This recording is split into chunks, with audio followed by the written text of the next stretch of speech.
Welcome back to the Arcane Archives for another captivating episode. Oh, this one is going to be interesting. Tonight we delve into the mysteries of the pineal gland, A tiny organ in the brain. often referred to as the third eye. Precisely. Prepared to uncover its profound impact on spiritual connection And perception of reality, and the secrets it holds. especially during the mystical hours between 10 p.m. and 3 a.m. Okay, so The pineal gland, let's unpack this. it's a small pine cone-shaped structure Why has this tiny organ been such a source of fascination nestled deep within the brain. and speculation for so long? It has captivated thinkers for centuries. Mm, Its very existence seems to whisper of hidden knowledge and untapped potential. I like that. Don't you? Untapped potential. Yeah. Why has this been such a source of fascination? Well, think about it. The pineal gland is unlike any other organ in the brain. Yeah. It sits alone, bathed in cerebrospinal fluid, almost like a solitary sentinel. Well- And for centuries, its true purpose remained elusive, Yeah. fueling speculation and intrigue. Some believed it to be the seat of the soul, Oh, man. the bridge between the physical body and the immaterial mind, a conduit to higher realms of consciousness. It's almost as if this pineal gland sits at this crossroads Precisely. of science and spirituality. Yes. It invites us to explore the very nature of consciousness. Precisely. And as we delve deeper into its mysteries, we begin to uncover a fascinating interplay between its physiological functions and its symbolic significance across various spiritual traditions. So let's start with what modern science has revealed. Okay. What is its role in our biology? Its primary function is the production of melatonin, the hormone that governs our sleep-wake cycle. Melatonin is crucial for healthy sleep, hormone regulation, and overall well-being. It's so interesting how light influences melatonin production. It is, Exposure to bright light especially blue light from screens, can suppress melatonin. making it harder to fall asleep. Yeah, this is why it's so important to establish a consistent sleep routine. Yes, Minimize screen time before bed. absolutely. Ensure a dark sleep environment Yes, for healthy melatonin production precisely. and restful sleep. That's right. But the pineal gland, Yes. it isn't just about sleep. You're right. It's also a key player in regulating our mood That's right. and emotions. It produces serotonin, Okay, a neurotransmitter that plays a crucial role in mood regulation. interesting. And guess what? What? Serotonin is a precursor to melatonin, meaning our daytime mood and nighttime sleep are closely intertwined. Wow, so you're saying that this tiny gland in our brain It seems that way. could be orchestrating our daily rhythm, Yes. influencing not just our sleep, but our emotional well-being. It certainly seems that way. That's pretty mind-blowing. And there's more. Oh, there's more. The pineal gland also produces other substances, some of which we're only beginning to understand. For example, there's arginine vasotocin, Arginine vasotocin. which helps induce deep sleep, Yeah. and epithalamin, And epithalamin. which might have anti-aging properties. Wow. And at a molecular level, the pineal gland contains calcite crystals, Calcite crystals. which has sparked speculation about their potential role as biological receptors in the brain. So what's fascinating here Yeah. is the presence of these calcite crystals. Right. They're not found in any other part of the brain. It's true. Some researchers believe they might be able to detect electromagnetic fields, Interesting. suggesting a possible link between the pineal gland and subtle energies. It's a tantalizing possibility. It is. And while science continues to unravel the mysteries of the pineal gland from a physiological perspective, it's equally important to consider its significance in various spiritual traditions. Okay. The concept of the third eye, Yeah, the third eye. often associated with the pineal gland. That has always captivated me. It appears across diverse cultures and belief systems. A level of perception beyond our ordinary senses. Exact. A window into deeper realms of reality. In many spiritual traditions, the third eye is seen as a gateway to higher consciousness, a portal to hidden knowledge, Wow. and realms beyond our ordinary perception.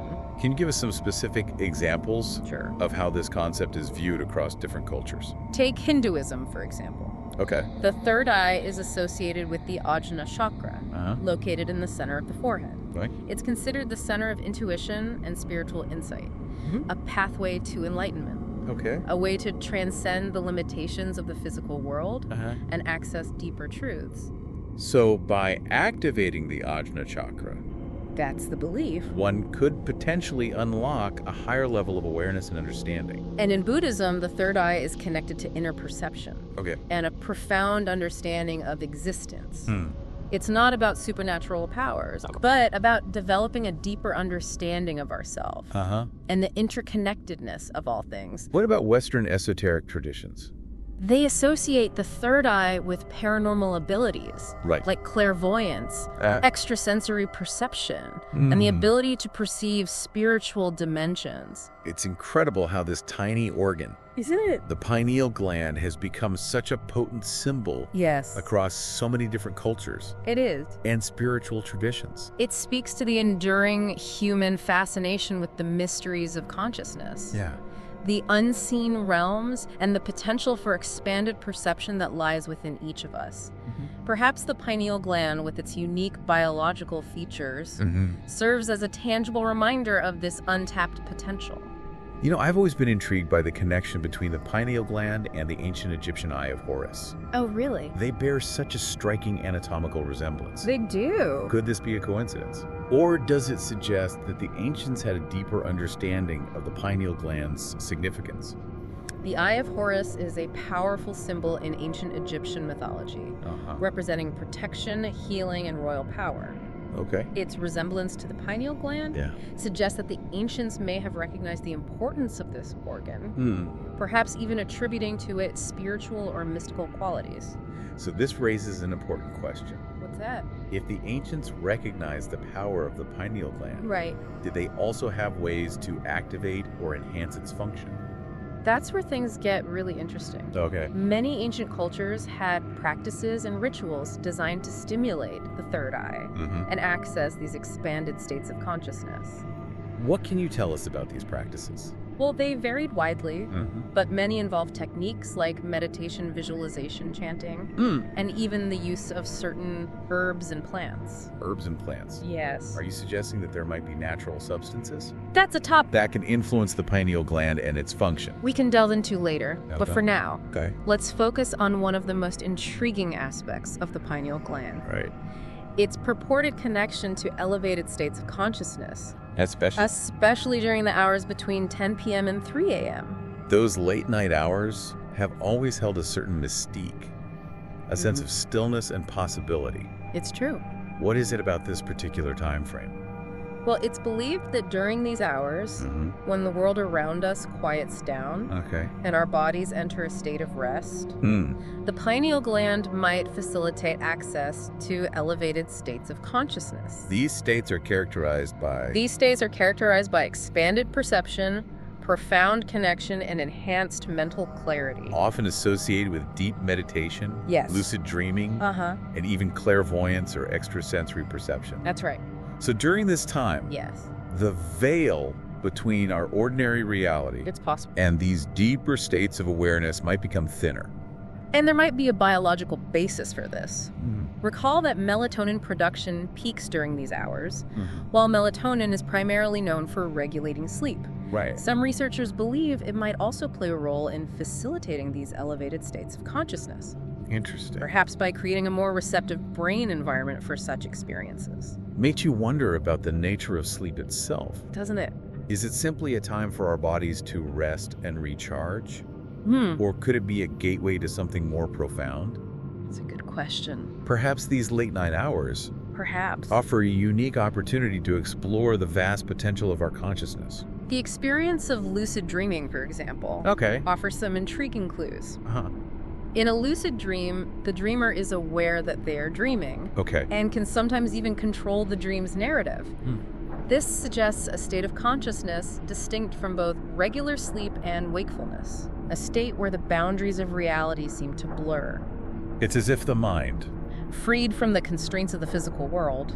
is able to explore different dimensions of perception. Yes, and some meditation practices specifically focus on activating the pineal gland. As a way to access these elevated states of consciousness. Indeed, techniques that involve visualizing light or energy in the third eye area during meditation, combined with deep breathing and a state of focused attention, are believed to stimulate the pineal gland and enhance its function.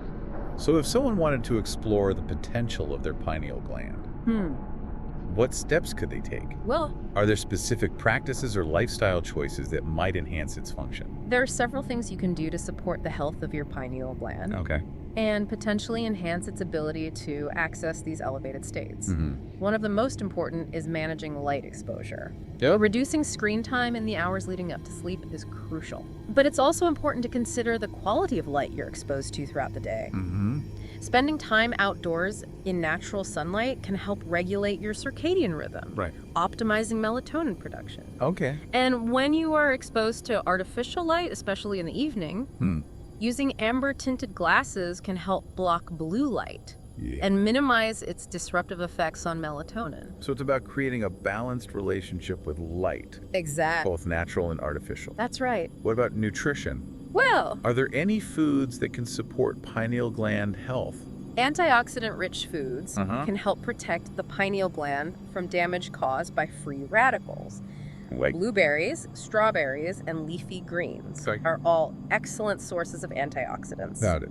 It's also wise to moderate fluoride intake, as it can contribute to calcification of the pineal gland, potentially reducing its effectiveness. I've read that fluoride is found in toothpaste and tap water. Yes, it is. So being mindful of your fluoride intake is a good idea. It is. Using fluoride-free toothpaste and considering a water filter are simple steps you can take. Exactly. And of course, we can't overlook the importance of stress management. Right, stress. Chronic stress can disrupt melatonin production, leading to sleep disturbances and other health issues.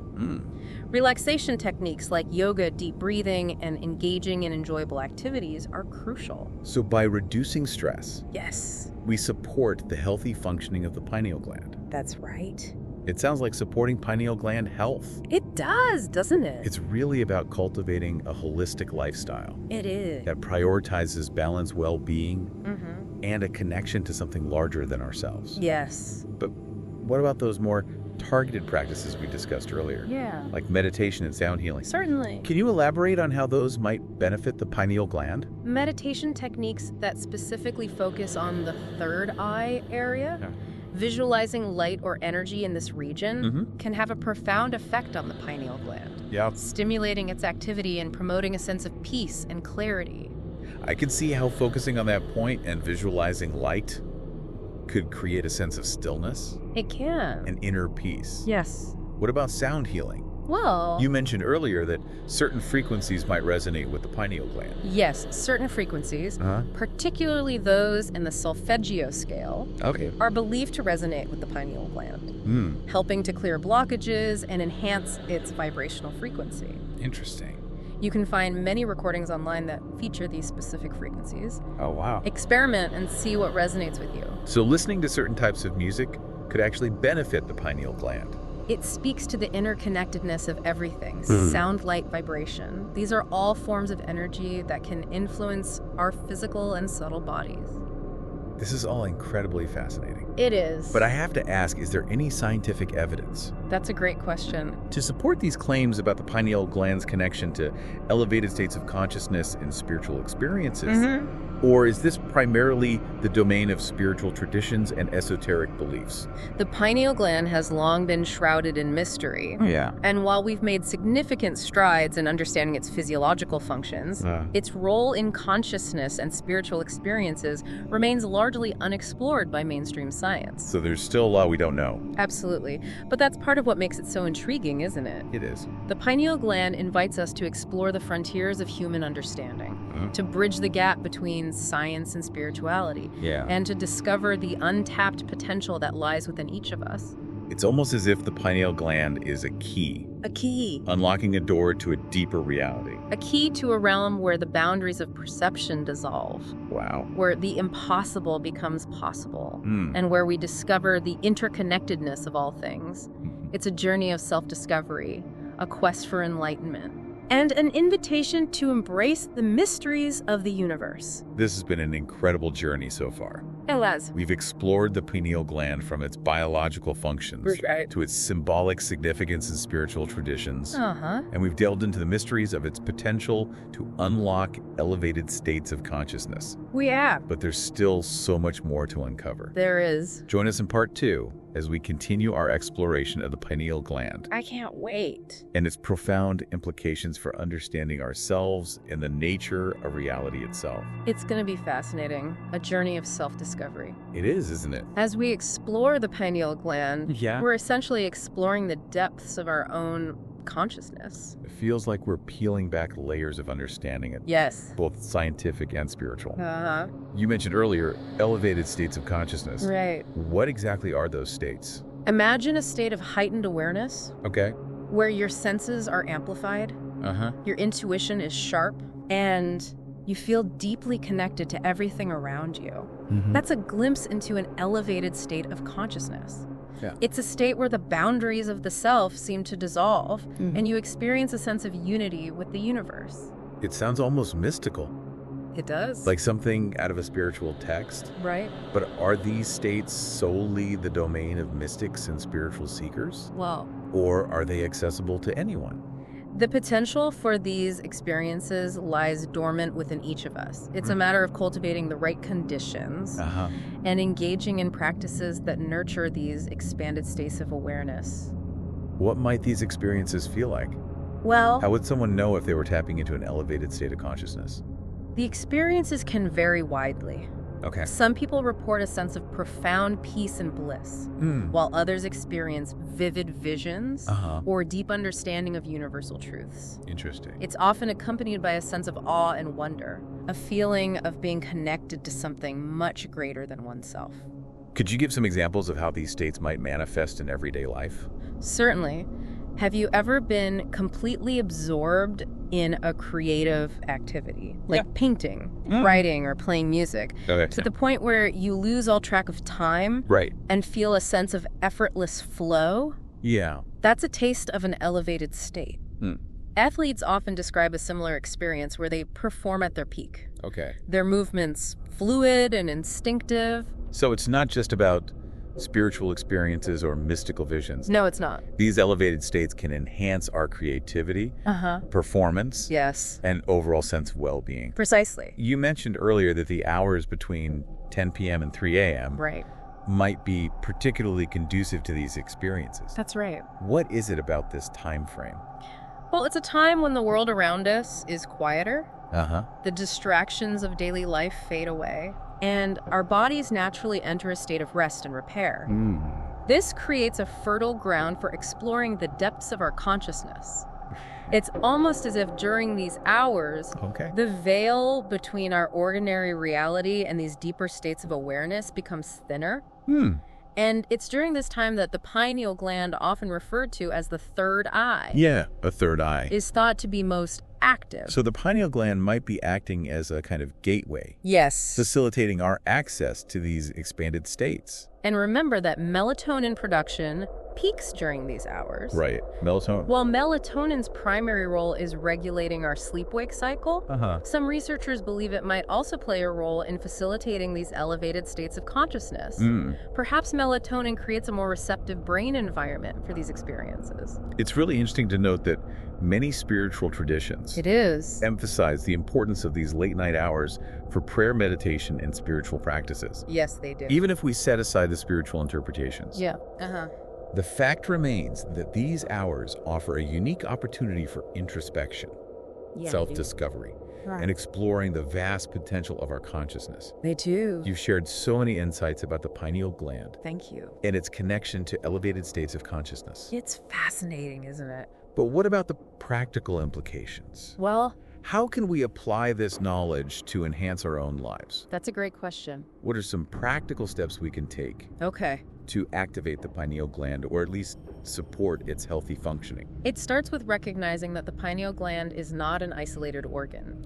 It's intimately connected to our overall health and well-being. Right. So many of the practices that support our physical and emotional health will also benefit the pineal gland. Okay. We've already discussed the importance of light exposure nutrition and stress management, but there are other practices that can specifically target the pineal gland, helping to stimulate its activity and enhance its function. What are some of those practices? One of the most powerful is meditation. Meditation. And I'm not talking about just any type of meditation. There are specific techniques designed to activate the third eye, Okay. the energy center associated with the pineal gland.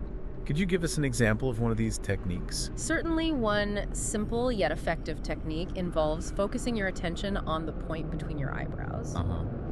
The area often referred to as the third eye center. As you breathe deeply and rhythmically. Visualize a brilliant white light emanating from this point. Gradually expanding outward until it envelops your entire being. The combination of focused attention, deep breathing, and visualization can have a profound effect on the pineal gland, stimulating its activity and promoting a sense of peace and clarity. Are there any other practices that might be beneficial? Sound healing is another powerful modality. Sound healing. Certain frequencies, particularly those in the solfeggio scale, are believed to resonate with the pineal gland, helping to clear blockages and enhance its vibrational frequency. Interesting. You can find many recordings online that feature these specific frequencies. Experiment and see what resonates with you.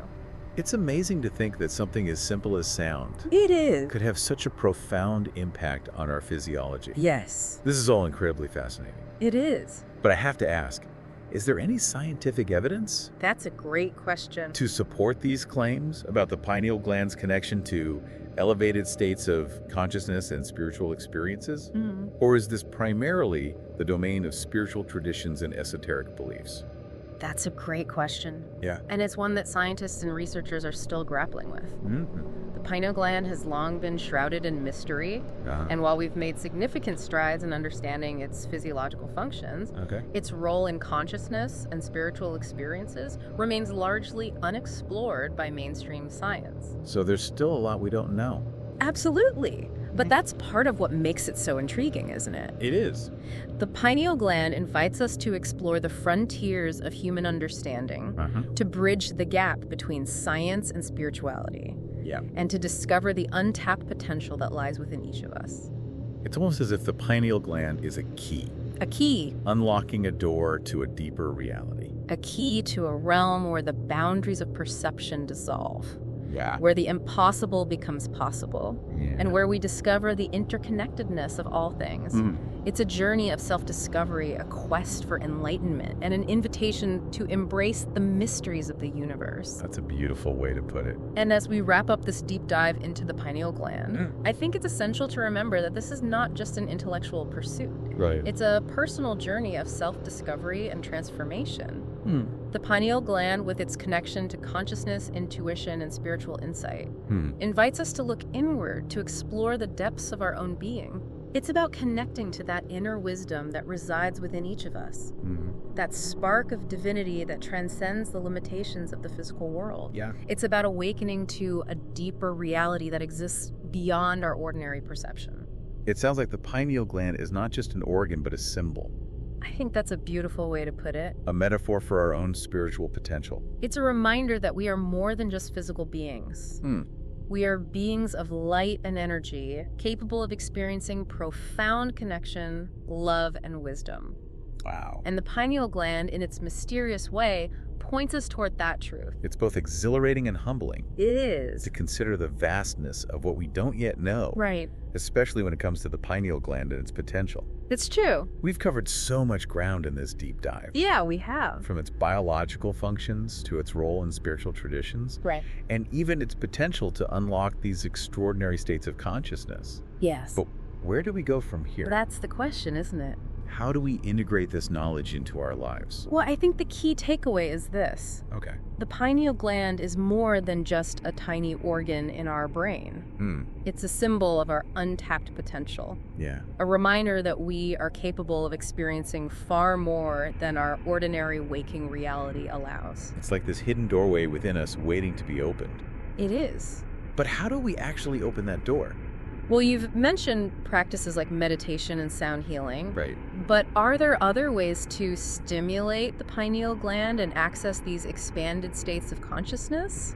There are many paths one can explore, but they all converge on a common principle. Okay. Quieting the mind, tuning into our inner world, and cultivating a state of receptivity. It's about shifting our focus from the external to the internal. Exactly. From the material to the spiritual. Precisely. It's about recognizing that the pineal gland is not a switch that we can simply turn on or off. Okay. It's a delicate organ that responds to our thoughts, our emotions, Okay. Our lifestyle choices. Wow. Everything we do, every thought every feeling we experience impacts the pineal gland and its ability to function optimally. That's a powerful realization. It is.